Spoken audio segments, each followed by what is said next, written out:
Ladies and gentlemen, I need y'all to make some noise for the wordsmith that put this all together, Mr. Bob Gale.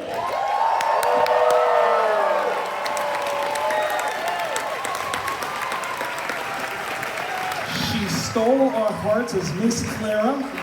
Let's hear it for Mary Steinbergen.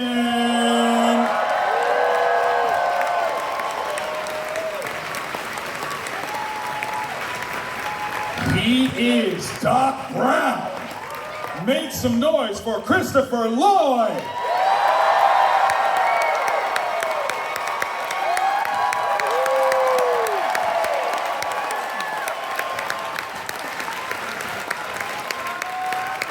Toronto, if you can, get on your feet and celebrate the arrival of our Marty McFly, Mr. Michael J. Fox!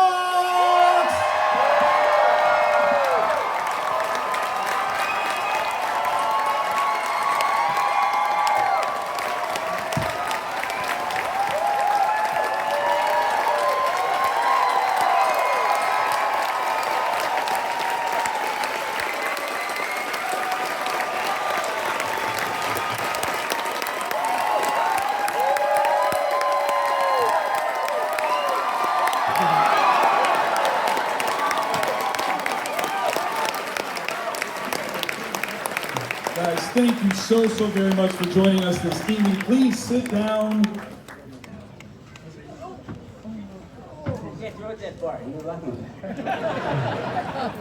Made their whole life right now. That's what I'm talking about. Guys, thank you so much for joining us. How's everybody doing tonight? You guys having a good time?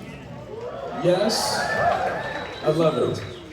Hello, sir. How are you doing? I'm doing good. We always sit like the other end of the room from each other. That's right. That's too awesome. Like, I would probably fan out. That's the truth. Like, I'm gonna be honest. It's all right. That's all right. Guys, this is a movie that has touched literal generations. The film is applauded. It's iconic. It's so many wonderful things. What makes it this wonderful magic that brought you guys together and brought all of us together, being one of the greatest movies of all time? Why? Bob, come on. You're the guy that wrote this. Tell us the truth. Oh yeah, Bob Gale wrote this. How about that? Come on, y'all. Absolutely.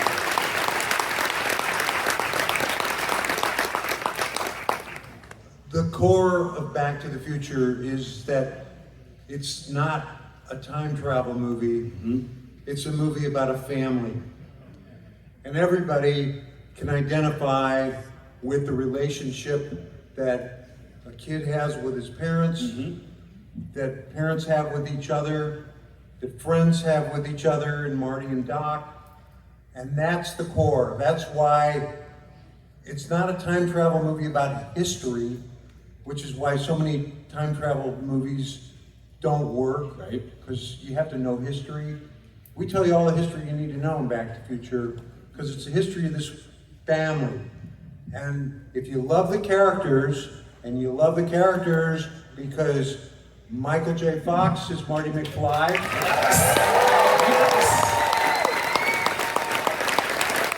And Christopher Lloyd is Doc Brown. And Leah Thompson, who couldn't be here tonight, is Lorraine. Yes. And Crispin Glover gives a fabulous performance. Mm-hmm. Everybody's had a bully in their life. Everybody can identify with that. Mm-hmm. Tom Brought to Light by Tom Wilson. Yes. And then as we move on into the trilogy, the characters of Marty and Doc kind of trade places, and we have a new love story between Doc Brown and Clara Clayton, perfectly portrayed. So that's that. I love it. I absolutely love it. I think one of the things that's really cool is that your identity in school also plays a big part of the characterizations, right? Marty's in school. Miss Clara is a wonderful school teacher. So I have to know, like, what were you guys like in school? Were you good students or maybe slackers? You ask me? I'm asking everybody. Who's willing to go first? I'll go first. I was a slacker. I was a big slacker. I'm not proud to say it, but I had an 11th grade education. I took my GED in my 30s and became a high school graduate at 32. And my son told me to do it, so that's where I was. That's beautiful.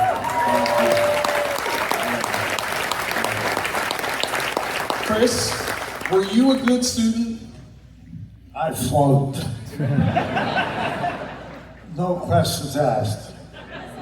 In fact, I evolved eventually from boarding schools and whatever, ended up in high school, and they thought I should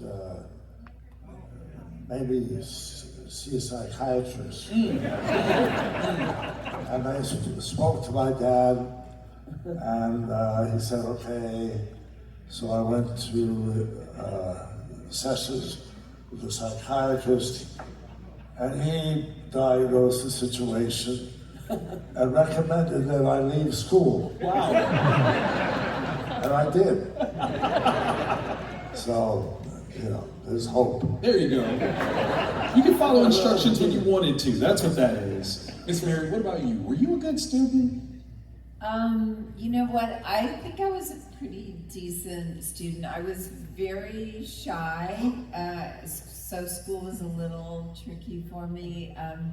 I grew up in North Little Rock, Arkansas, and I went to the public schools there. And they thankfully had arts and music and those things that some schools don't think are important, but I think are super important. Absolutely, make some noise for that. Absolutely. So I had these teachers that realized, well, maybe she'll come out of her shell if she can do theater, or do speech tournaments, or musical stuff, and that changed my life forever. That's amazing. Yeah. You can't celebrate teachers enough. We have a few in the audience that actually reveal that they show Back to the Future to their students as part of the curriculum, which is amazing. So make some noise for great teachers. Because a great teacher made us you, and that's wonderful. That's wonderful. Bob, you've been quiet this whole time, and I've been asking about people being good students. Actually, I was a good student. Okay, good. I was a good student. Okay. But I was also a smart ass. Oh! And I learned pretty quickly that if you were a good student, you could get away with shit that bad students could not get away with. There you go. There you So in 9th grade, for example, me and a buddy, in our study hall period, we'd go down to the school cafeteria and we'd shoot craps. But we had a real clever out when the Mr. Strickland of the school came by. What are you guys doing? Sir, we're doing a probability experiment. And we were actually writing down what the dice came up with so that we could show we had the receipts, you know? So yeah, so then I got interested in movie making in high school, and decided this was a crazy thing to be doing, and it was fun. And I went to engineering school for 1 year, hated it, and found out there were film schools in California. I said, okay, that's what I'm doing. No more organic chemistry for me. That's amazing. Make some noise for yourself if you too were a good student. Okay. But also if you were like Bob, if you were a good at it student. Okay, yeah. I love it. There's a ton of wonderful things that have come out of this franchise that is merch related, right? From the hoverboards to the puffer coats, Technicolor hats. I see one of those right there, the glasses, all that cool stuff. What is some of your favorite merch that fans bring out for you guys to sign? What's something that has been incredible that you can't believe a fan actually has that you've gotten the opportunity to sign? I wrote some pretty good guitars. Some pretty classic guitars. That's awesome. Sign them. It's like, so 62 Gibson, you want me to sign this? And the value just went down $20,000. Crazy, but I love signing stuff, and the weirder the better. I signed a pair of purple underwear today.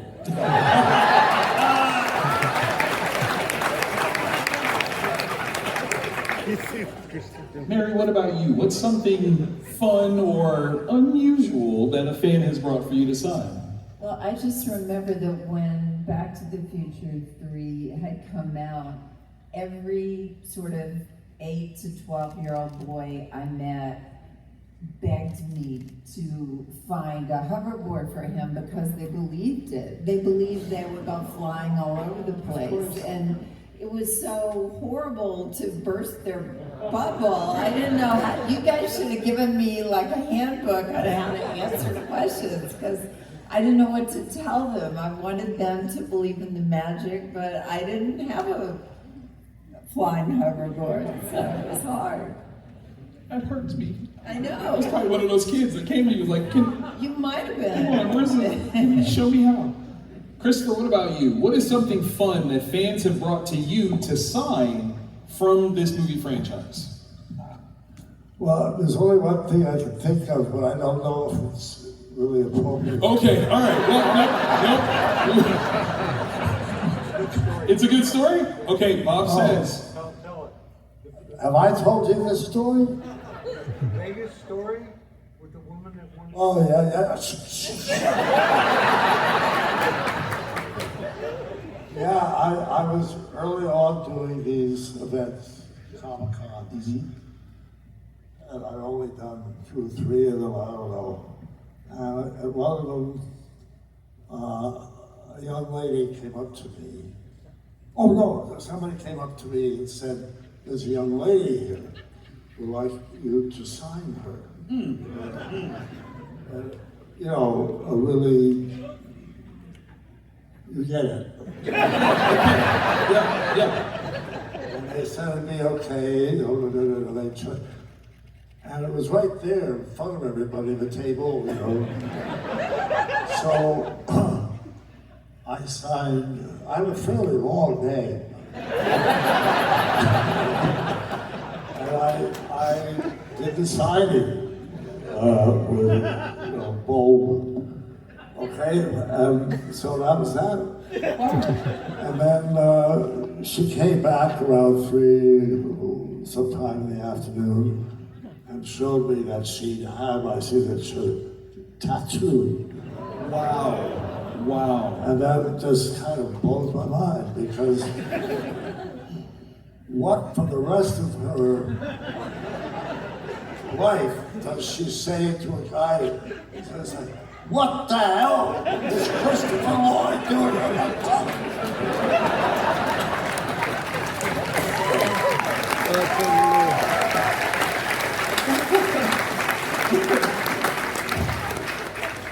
Bob, can you top that one? No, I can't top that. I got nothing on that. That's why I told Chris he had to tell that story. That's fair. That's fair. We've already hit the 40th anniversary mark for this wonderful franchise beginning. Make some noise for that. Absolutely. Michael, I understand you're doing a behind-the-scenes sort of book about your experience making this movie. Can you tell us a little bit about it? Yeah, I have a book that's coming out in October. It's thanks to Bob, it's called Future Boy. And it's about, there was a documentary that was out there years ago, I don't know if any of you saw it, but still. And it talked a lot still about making Back to the Future and Family Ties at the same time. People were so interested in that, I thought, well, I want to write a short book, and I want to write a long book. So it's just short enough a story, but long enough a story to be interesting. About doing the 2 things at once, so that's what it's about. It's about duality, being Mike, Marty, and Alex all at the same time. And Mike just kind of disappeared for a while. And just moments like being on Family Ties and waiting for my cue to go on stage. Looking at the prop table where my props were laid out to take out on the next scene. And I was about to go out and I went, shit, where's my camcorder? I can't find my camcorder. And I went, no, Marty has a camcorder. Alex has a briefcase. So I had moments like that where it got so surreal towards the end that Bob could speak to this. I was out of my mind. I got pictures, I was just collecting pictures for this book. I found like 20 pictures of me sleeping in hallways, under desks, on top of cars. Just anywhere I could just, they said, you have 5 minutes to go. But it was an amazing experience. It was an amazing experience, and I thank Bob and Stephen and Gary Goldberg, the late Gary Goldberg, who let me do the show and the movie at the same time. And it was just a spectacular. I was 23 years old. I was in this great movie with this great cast. Met Chris. But I should say met Chris. I worked with Chris. I met Chris on part 3.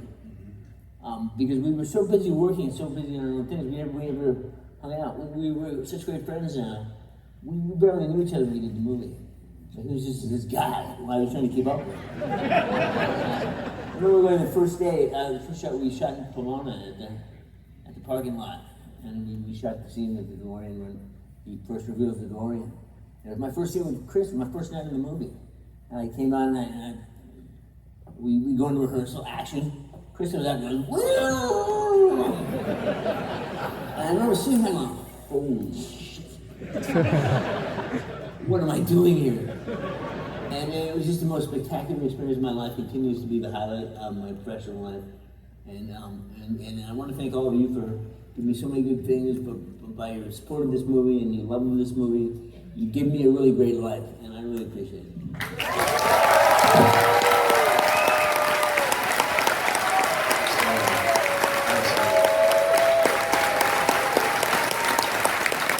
Considering the number of people in this room, the generations of folks, you have given us, all of you have given us something truly wonderful, and we thank you guys for coming together to bring this to us. Absolutely. Now, from DeLorean to steam engine, Doc Brown can make a time machine out of anything, right? But if there was going to be a time machine made today, Bob, what vehicle would you like to play with in terms of making a time machine? It'd still be the DeLorean. Okay. I'm not mad at that. Miss Mary, what about you? If you could pick a vehicle to make a time machine out of, what would it be? Well, I'm the daughter of a freight train conductor, so I gotta go with the train. You gotta go with the train! Yeah, I loved that train. I'll tell you one thing about it though, they're loud, and we had the ride, I had to ride my horse up to the back of the train, and the wrangler said, you know, there's going to be a noisy train and there's going to be a camera truck, and you've got to ride between them and go up to the back of the train and touch it, and then your stunt double will do the transfer. But turns out horses don't love doing that. So they trained me, and we worked on this for a long time, and the night before we shot that moment, the wrangler called and said, I'm gonna switch horses on you. And I was like, oh my God, I've completely worked on that horse for a long time now to do this. And he said, I know, I just have an instinct. And the next day I got on the horse he told me that he felt good about, and the second I was on the horse, I thought, I feel good about this horse. And that horse, not the most gorgeous horse, just a kind of plain quarter horse. Man, that horse is like, I have no trouble going up to that stand. That's awesome. And so when you see it, it is me going up until the transfer, and then Jennifer, my brilliant stunt double, is the one that somehow does that crazy transfer to the train. That's amazing. Make some noise for that, guys. That's awesome. That's awesome. Michael, if you could pick a vehicle to make a time machine out of, what would it be? I hate to be boring about this. I have to go with Bob. I mean, you can't beat the line. I mean, Tesla made some ugly ass cars. It's this new thing that looks like a doorstop. It's a weird thing. I don't know that it could go 88. Plug it in and for an extra couple hours. So I don't really know. The DeLorean works for me. I love it. Chris, would you still use a DeLorean to make a time machine, or would you pick something else? I can't think of anything else. Nothing else. It's just, it just speaks space-time travel. Yeah. Just looking at it, you It's know. awesome.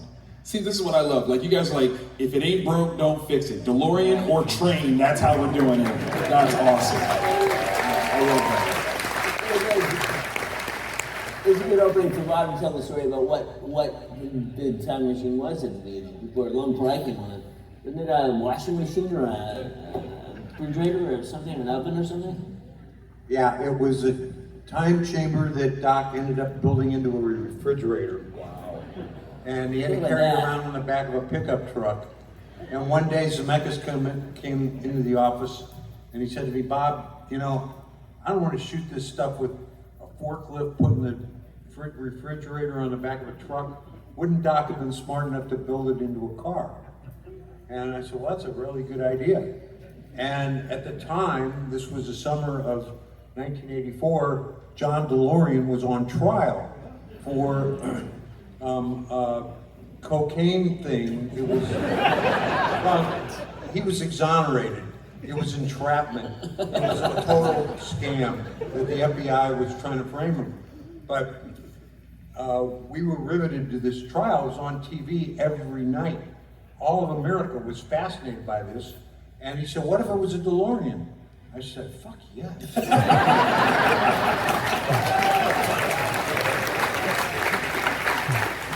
love it. I love it.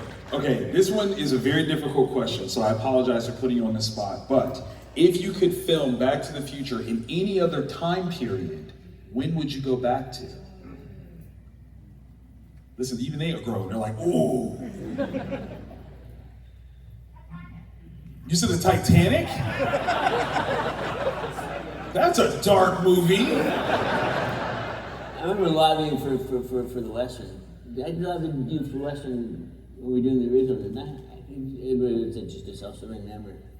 But I thought that I'd talk to you guys about if you did a sequel, you should do the Old West. No. No? I dreamed it. Well, I saw somebody write something on the internet, or maybe it was a video talking about how interesting it is that if somebody from 2025 went back to 1995, they wouldn't look that much different. You know, you walk around in blue jeans and t-shirt in 1995 and today, and it's not any different.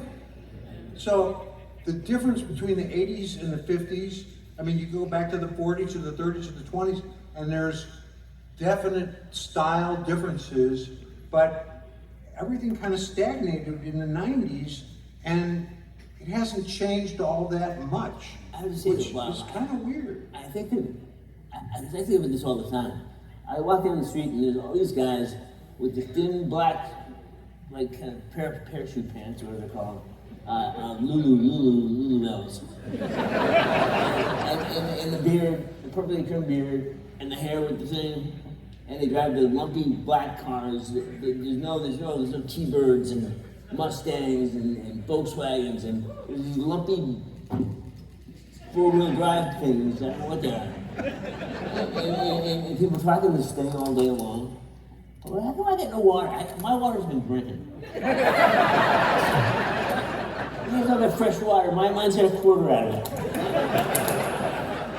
Whose lips have been on that? It wasn't me, I swear. So anyway, I think it is this weird future now. People talking this little dish thing all the time, and there's no arguments that don't go unsettled that over the dinner table. It's not like I'll come back there on Tuesday when I find out the answer to that question.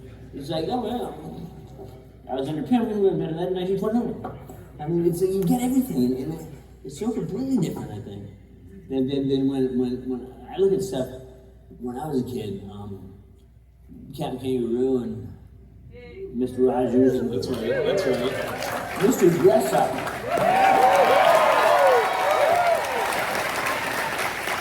He was bad. Absolutely. Oh my God. Okay. So this is my last question for you guys. What is something about your character that wasn't in the script that you personally added for all of us to enjoy? Mary, I want to start with you, if that's all right.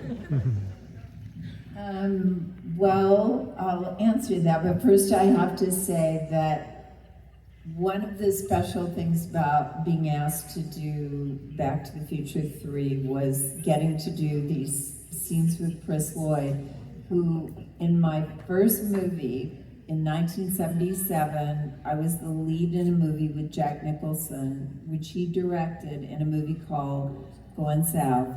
And the first in my, thank you, Yes. very obscure movie, but you can check it out. My first scene in, I think the first person that speaks to me on camera in a movie is Christopher Lloyd.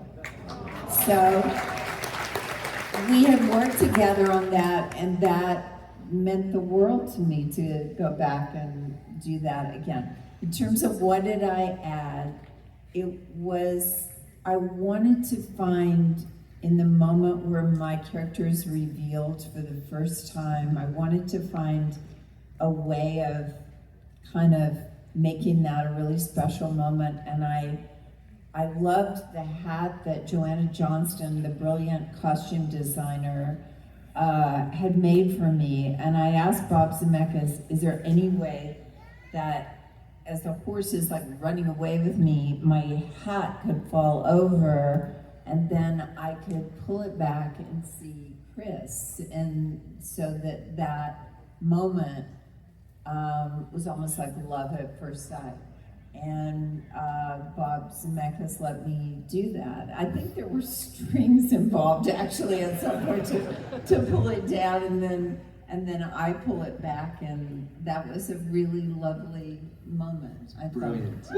Absolutely. Absolutely. You guys did a really nice thing. We had all these great actors in the movie, Harry Carey and all these great old cowboy actors. You did a great thing when you on the porch. You put your arm across it, like in the Teddy Hell River, was it? What was that from? It was something, but you did it. It was kind of sorry. Yeah, to the movie The Searchers. The Searchers, that's yeah. Yeah. It was a great moment. It was really beautiful. I love it. I love it.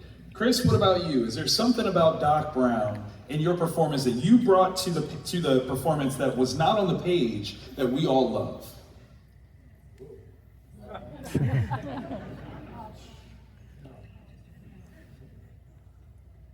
Something that Bob didn't write brilliantly, because Bob is a great writer, that you just were like, I'm going to do this. Well, one of the things that Christopher could do is, because he's a theater trained actor, and they drill this into your brain constantly if you do theater training, is how well you have to learn your lines. Chris could just rattle off exposition like nobody's business. And so, as a writer, I was real comfortable knowing that when I write this crazy stuff, where he says, you know, the lightning bolts send all the gigawatts down the cable and all that stuff, and he just could rattle that off and make it sound normal. Yes, yes. That was what was great. I mean, the trick of this is what's wonderful about casting great actors is that just their delivery, the way that they can move their bodies, it brings an extra dimension that you cannot put on the page ever. And these guys did that all the time, every day. And it's as I describe it, a screenplay is like a blueprint. Okay? You can look at a blueprint, and if you're really good in construction, you can kind of visualize it, but most people can't. And that's the way it happens with a movie, is you have this blueprint that's a script, but then you need people like these guys to make the characters come to life. So everything that they do isn't necessarily in the script, but just their whole presence and their past and the way that they deliver it. And it's one of the most fun things I've had with Back to the Future, the musical, is seeing all these different performers play these iconic roles, but they all bring some special thing that's theirs, and they make the part theirs, but you still say, yeah, Lucas is doing Marty, and David is doing Doc Brown, and you know, our different Lorraines, they have something special, that they bring and say, this is the magic of acting. I love it. I love it. Now, normally I would ask Michael his favorite behind the scenes thing, but he's got a book that's coming out that's going to talk about that. So, Michael, if you would, one more time, tell us when that book is coming out. October sometime. Okay. We're at the 40th anniversary. It's time for the 40th anniversary of the movie, and it's a funny book. It's really brief, and it's funny, and it's levity is brevity, and brevity is levity. So I don't get too carried away with it, but it's just really fun. Some stories from the Johnny Be Good scene, and first time I met Leah. And she thought I was some hack TV actor, and I just fell in love with her. Her eyes were so amazing, and just stories like that. When Bob and Bob were trying to get me to do the movie, and I didn't know about it, and I was going to Family Ties, and just the way this whole thing came together, it's just so magic. Like, it's just Bob created magic, and they brought all of us into it, and we were so blessed to be part of it. Absolutely. And just moment after moment after moment after moment, we're just. I can be in that gymnasium at Cahuenga and Franklin and playing Johnny Be Good with those wonderful musicians and those amazing dancers and the camera swooping down and the dresses going up on the. I mean, that was like I was there. That really happened. That was really cool shit. and you can be in that movie and you can not be bragging to say, "Well, the greatest movies of all time," and nothing to do, it just is. Toronto, I'm sure I'm speaking for all of us when I say that we will be at the bookstore every day in October till that comes out. Guys, join me in celebrating one more time the cast and creators of Back to the Future. Guys, thank you so very much for joining us tonight. It has been a true honor. We love you more than anything. Thank you guys so much. Have a great weekend. We'll see you guys. Bye.